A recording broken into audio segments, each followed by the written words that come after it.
से आदिनाथ भगवान की, चंद्रगुरु भगवान की, पार्श्वनाथ भगवान की, शासनायक महावीर भगवान की, चरित्र चक्रवर्ती वर्तमाचार्य शांति सागर जी महाराज की, आचार्य गुरुदेव श्री धर्म सागर जी महाराज की, आचार्य गुरुदेव श्री विपुल सागर जी महाराज की, वक्तांबर महामंडल विधान की,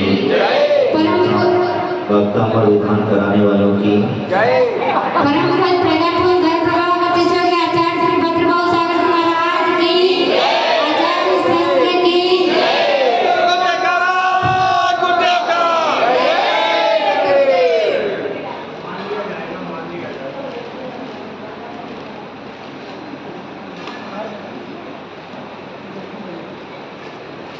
नंबर चलता है 26 27 आएगा 26।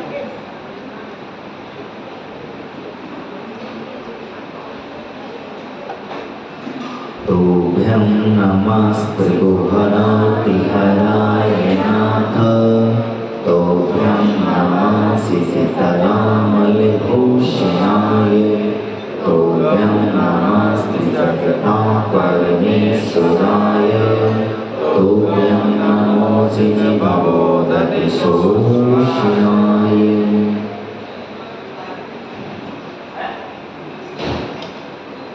यहाँ आचार्य महात्म स्वामी अपनी भक्ति करते हुए भगवान के चरणों में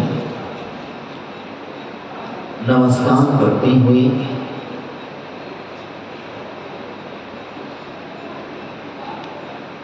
आपके जो नमस्कार हैं वो 3 लोग के संकटों को दूर करने वाला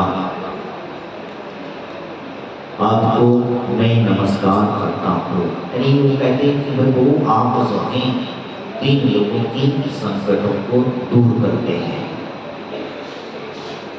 इसीलिए मैं आपको नमस्कार कर रहा हूँ। समझ में है? बड़े मतलबी हो तुम।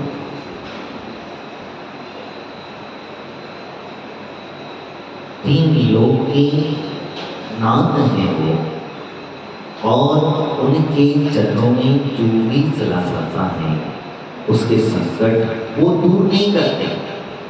ये ध्यान 100% अपने मन से लगा लेना, क्योंकि एक जीवात्मा दूसरे जीवात्मा का किसी प्रकार से कोई भी संकट दूर नहीं कर सकता। लेकिन ऐसा क्या है जो भगवान की भक्ति करने से ही हमारे संकट सारे दूर हो सकते हैं? आचार्य महात्म स्वामी वहीं प्रार्थना कर रहे हैं, तो कह रहे हैं कि भगवान आपकी जो भक्ति है क्या है ऐसी व्यवस्था? तो आपको छोटा सा उदाहरण देते हैं। जैसे भगवान आदिनाथ स्वामी जब ध्यानस्थ बैठ गए, तो बीच में भी मैं बताया था शायद, जब ध्यानस्थ बैठ गए तो बैठने के पश्चात में नमी और विनमी नाम के जो दो नहीं राजा थे, नमी विनमी नाम के 2 राजा थे। वो दोनों के दोनों भगवान के पास पहुंच गए,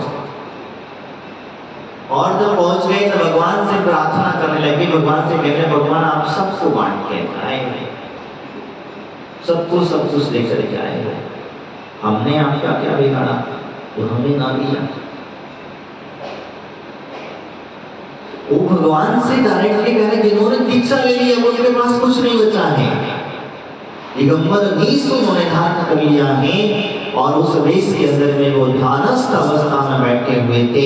और कहते हैं वो उस भगवान से कह ही रहे थे, तो कहते कहते अचानक से धरणेन्द्र का सिंहासन कंपायमान हो जाता है।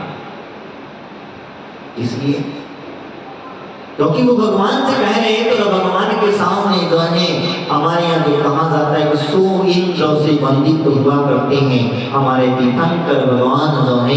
इसलिए वो इंद्र जो जितने भी आते हैं वो सबसे सब गिर की तरह भगवान के चरणों में आज्ञा स्वीकार करें। लेकिन भगवान के मन में तो विचार नहीं आया, भगवान के मन में किसी प्रकार की कोई भाव नहीं आए, क्या है? क्या उन्होंने सोदर नरेंद्र को याद किया? नहीं, उन्होंने नहीं किया। और ना ही नमी ने याद किया।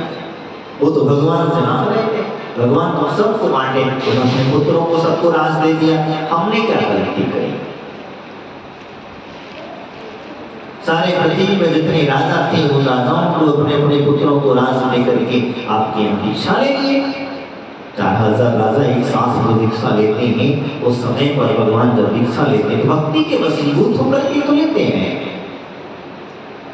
तो जब नमस्कार किया, नहीं तो नमस्कार किया और नमस्कार करने के पश्चात भगवान ने नमी दोनों जन जो कह रहे थे और कहते समझने का जब आसन कंपायमान हो जाता है, तत्पश्चात वो धर्मेंद्र वहां आता है और उन दोनों की परीक्षा करता है। उसे कहता है आप भगवान को क्यों परेशान कर रहे हो? वो तो ध्यानस्थ बैठे हैं। उस दिन अनेक प्रकार से उनकी परीक्षा लिया, लेकिन वो कहता नहीं, मुझे तो भगवान से ही चाहिए। तब वो कहता है कि भगवान जब ध्यानस्थ होने गए थे, भगवान जब ध्यान पर बैठने गए थे, उस समय पर हमें कह करके चले गए चलो हमारे साथ में, हम आपको जो भगवान आदिनाथ स्वामी ने देने के लिए कहा था वो आपको सुकृत कर देगा। तब उस समय पर वो विद्याधर बनते हैं, तब तक विद्याधर नहीं थे। और विद्याधर की विशेषता ये हुई कि वहां पर जो है नमी आदि के परिवार के अंदर में वह उनको जब विद्याधर बना दिया गया और कुछ विद्याएं दे दी गई, और विद्याएं देने के पश्चात वहीं बिना साधना किए ही उन्हें विद्या प्राप्त हो गई। कुछ विद्याएं ऐसी थी जो विद्याएं उन्हें साधना करने के लिए दे दी गई, आप साधना कीजिए और साधना करने के पश्चात आपको ये सारी की सारी विद्याएं प्राप्त हो जाएंगी। ऐसा उन्होंने वहां पर तो दोनों को, एक को उत्तर का और एक को दक्षिण का राज्य मिल गया। कैसे मिला? किसने दिया? किसने दिया? दंड मांगा किसे? किसे मांगा? देने वाले। फिर वही हम दर्शाते हैं, वो हमारी भक्ति और श्रद्धा थी, हमारा विश्वास था। क्यों? क्योंकि मैंने अगर भगवान के सामने हाथ फैलाया है तो मेरी मनोकामना पूरी होकर के रहेगी। अब उसे कौन करेगा, कैसे करेगा, किस तरीके से करेगा, ये विश्वास हमें होना चाहिए। हमें विश्वास कहाँ है? हमें तो विश्वास ही लगता है कि भगवान तुम्हारी नमस्कार कर रहा हूँ, मेरी मन में जो मनोकामना है, मेरी जो कष्टों को दूर करने वाली बात आप यहाँ पर कह रहे हो, तो मेरे कष्ट अपने आप दूर हो जाए, कोई देवता आकर के मेरे सारे संकट दूर करके चला जाए। तो आपकी भक्ति में उतनी सामर्थ्य होना चाहिए, आपके श्रद्धा में विश्वास होना चाहिए, आपके नमस्कार में वो चमत्कार होना चाहिए। जैसे ही आचार्य समंतभद्र स्वामी ने नमस्कार किया, वो चमत्कार घटा, चंद्र प्रभु भगवान बाहर निकल करके आ गए। ये ऐसा नमस्कार का चमत्कार हुआ करता है। यही वही कह रहे हैं आचार्य मानव स्वामी की भक्ति की महत्व देखिए। पीछे कहीं और था, चैत्यालय किसी के घर में था, वहां नहीं था। वो चैत्यालय भक्ति के वशीभूत होकर के वो भगवान का चैत्यालय, आदिनाथ प्रभु का चैत्यालय वो कारागृह के बाहर आ जाता है, अपने आप चल के आ जाता है, कोई लेकर के नहीं आता है। ये भक्ति का महत्व हुआ करता है। जैसे ही वो चैत्यालय भगवान का चैत्यालय जो है मणिनाथ के समक्ष आता है, वो वागतुंग स्वामी के समक्ष आता है, राजा भोज के कारागृह के अंदर में जो बाहर निकल करके एक बैठ जाते हैं, भगवान की भक्ति करते हैं, हाथ जोड़ते हैं। जैसे ही वो चैत्यालय देखा वैसे ही उन्होंने अपने दोनों हाथ जोड़ लेते हैं और दोनों हाथ जोड़ करके वहीं प्रार्थना करने लग जाते हैं, यही प्रभु तुभ्यं नमस्तुभ्यं हराय नाते। आपके जो भक्ति है, आपकी जो स्तुति है, वो आपका जो दर्शन है, वो मेरे सारे संकटों को हरने वाला है। ये बात मेरी दृढ़ निश्चित और श्रद्धान है। इसका श्रद्धा ना हो, विश्वास ना हो, साक्षात तीन लोग की नाथ भी उसके समक्ष आ जाए तब भी वो कहेगा नहीं, ये तो कुछ ताल में काला है। साक्षात त्रिलोकीनाथ भी अगर उसके सामने आ जाए और वो कहे जा चल मांग ले, क्या चाहिए तुझे, तो वो भी कहेगा इसमें कुछ तो गड़बड़ है। इतनी आसानी से आ गए। लेकिन हमारे यहाँ नरेंद्र प्रभु कभी आते नहीं है। नरेंद्र प्रभु जो है, तीर्थंकर प्रभु जो है, वो कभी कहीं आते नहीं है। तो आता कौन है, फिर आता कौन है और देता कौन है, जो कुछ दे रहा है हमें कौन दे रहा है, यही कहते हैं आपका पुण्य इतना प्रबल और सुचित कर लेना कि आपके चमत्कार अपने आप घटित हो जाते हैं। हमारी जो भक्ति करते हैं, स्तुति करते हैं, आराधना करते हैं, इससे क्या मिलता है, इससे मिलता सिर्फ इतना ही है, हमारा पुण्य का संचय होता है। पाप कर्मों का निजरा होना प्रारंभ हो जाती है, क्योंकि पाप हमने इतना इकट्ठा कर लिया है, उसके आगे पुण्य बेचारा फीका पड़ जाता है। हमने इतना पाप इकट्ठा कर लिया है, इसलिए मैंने आपसे कहा 3 लोगों के संकटों को दूर करने वाले आपको मैं नमस्कार करता हूँ। आगे का तुभ्यं नमः प्रीत नमः सिद्धिकलामल कृष्णाय, जगत के निर्मल अनुपम आभूषण स्वरूपी आपको मैं प्रणाम करता हूँ। बहुत अच्छी बात है, इसको कहते हैं निर्मल अनुपम आभूषण। जगत में कोई ऐसा आभूषण, तो भगवान आभूषण पहनते, आप आभूषण हो, आपको आभूषण पहनाने की क्या आवश्यकता है,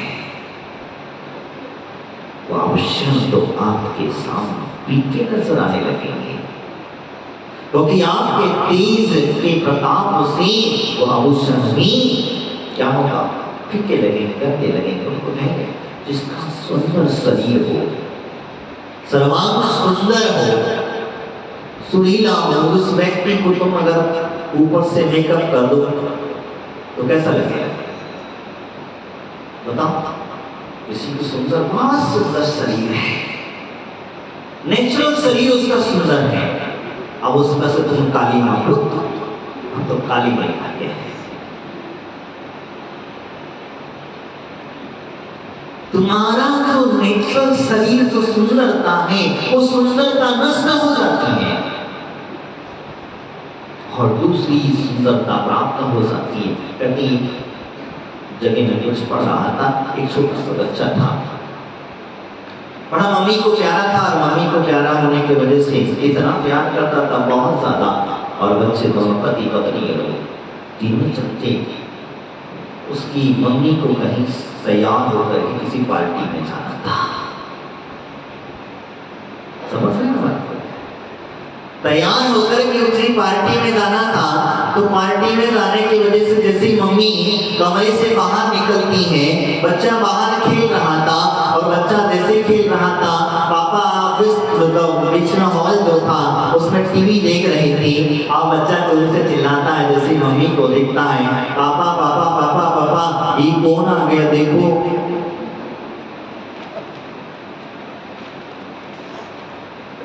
मम्मी उसकी कहती, बेटा हम तुम्हारी मम्मी हैं। अरे हमारी मम्मी ऐसी है ही नहीं है, क्योंकि जिसने उस रूप में कभी देखा ही नहीं था, इतना रूप बदल गया कि बच्चा भी पहचानने से इनकार करने लग गया। तो आजकल की व्यवस्थाएं कुछ ऐसी हो जाती है, ध्यान रखना। तुम लोग अपने चेहरे की सुंदरता दिखाने के लिए अनेक अशुद्ध चीजों का प्रयोग कर लेते हो, लेकिन यहाँ जो कह रहे हैं कि भगवान आप तो जगत के निर्मल अनुपम आभूषण स्वरूप ही आपको आभूषण स्वरूप ही आपको मैं प्रणाम करता, आपका सुंदरता कह दिया।